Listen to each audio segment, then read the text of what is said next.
प्रकाश आंबेडकर हे पहिल्यांदाच या बैठकीसाठी उपस्थित राहिले. तुम्ही संपूर्ण कालावधी या बैठकीच्या दरम्यान होतात. काय बोलणं झालेलं आहे प्रकाश आंबेडकर यांच्याबरोबर आणि इतर सहकारी पक्षांबरोबर? आपल्याला सुद्धा सर्वांना माहिती आहे की येणारी ही लोकसभेचं जे इलेक्शन आहे ते खरं तर देशासाठी खूप महत्त्वपूर्ण असं इलेक्शन आहे.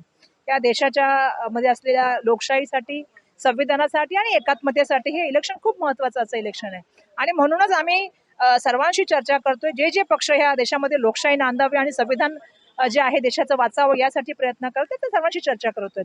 मागील काळात सुद्धा आम्ही त्यावेळेला वंचित आघाडीला बोलवलं होतं. मागच्या मिटिंगला त्यांचे काही सदस्य आले होते, त्यांच्याशी चर्चा झाली होती. त्याच वेळेला जसं मी मगाशी सांगितलं की CPI, CPM आणि शेकाप असेल, समाजवादी पार्टी असेल, आप पार्टी असेल, असे विविध पार्टीशी आम्ही त्यावेळी सुद्धा चर्चा केली होती.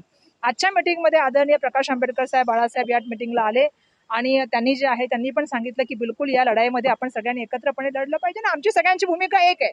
आमचं म्हणणं यावेळेला देश हा सर्वोपर आहे आणि देशासाठी सगळ्यांनी एकत्र येण्याची आवश्यकता आहे. या देशाच्या संविधानासाठी सगळ्यांनी एकत्र येण्याची आवश्यकता आहे आणि म्हणून आज बैठक सुरू आहे आणि मला वाटतं येणाऱ्या काळामध्ये आम्ही एकत्रपणे लढू आणि येणाऱ्या काळामध्ये आमचं सरकार नक्की त्या ठिकाणी. दुसरीकडे तुम्ही असं म्हणत असला तुम्ही गोष्ट करताय, परंतु प्रकाश आंबेडकर म्हणतात की मी अजून देखील महाविकास आघाडी सोबत नाहीये, मी फक्त राष्ट्रवादी आणि शिवसेना ठाकरे गट यांचं. काँग्रेस बद्दल कुठेतरी अजूनही त्यांच्या मनात संभ्रम आहे. नाही, मला असं वाटत नाही, कारण त्यांचे लोक आता सुद्धा मीटिंगमध्ये उपस्थित आहेत. अजून सुद्धा मीटिंग सुरू आहे. आता मला वाटतं काही वेळाने सगळेजण एकत्र येतील आणि त्या ठिकाणी जे आहे तुम्हाला सगळ्यांना जे आहे ते बाईट देतील. पण अशी कुठलीही भूमिका त्यांनी वर मांडली नाही. त्यांचा आणि आमच्या सगळ्यांचे एकत्रपणे एक विचार झाला की यावेळेला लढाई ही देशासाठी आहे आणि जसं मी सांगितलं की संविधान वाचवण्यासाठी आणि सगळ्यात महत्त्वाची म्हणजे लोकशाही टिकवण्यासाठी.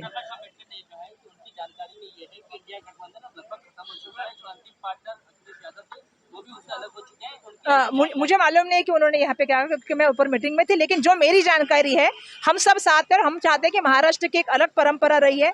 महाराष्ट्र जो छत्रपति शाहू महाराज, फुले अंबेडकर महाराष्ट्र को कहा जाता है और आपको मालूम है छत्रपति शिवाजी महाराज का महाराष्ट्र है. महाराष्ट्र जो है वो पुरोगामी महाराष्ट्र, प्रगत महाराष्ट्र की प्रतिमा है और हम ये चाहते हैं कि महाराष्ट्र जो है हम लोग सब लोग जो है साथ में मिलकर लड़े और मुझे लगता है सभी की कोशिश जिशान सिद्दीकी काँग्रेस सोडून जाणार, बाबा सिद्दीकी काँग्रेस सोडून जाणार अशा चर्चा होत्या.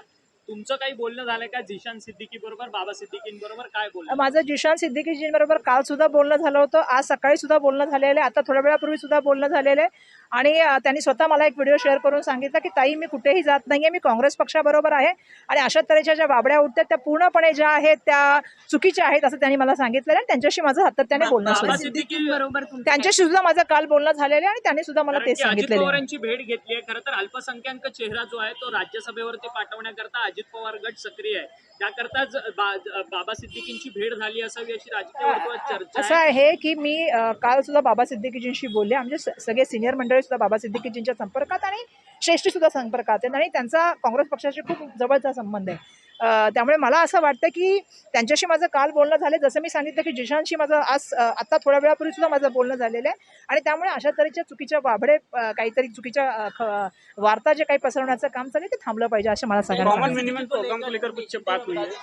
मैं बाबा सिद्दीकी जी से कल मैंने बात की है और जिशान सिद्दीकी जी से कल और आज भी बात की है. जिशान सिद्दीकी जी ने मुझे अपने खुद के फ़ोन से व्हाट्सएप में भेजा है कि वो कहीं भी नहीं जा रहे हैं, वो कांग्रेस पार्टी के साथ रहेंगे. आज वर्षा जी आज तीसरी बैठक हुई है, क्या कुछ निष्कर्ष निकला बताइए?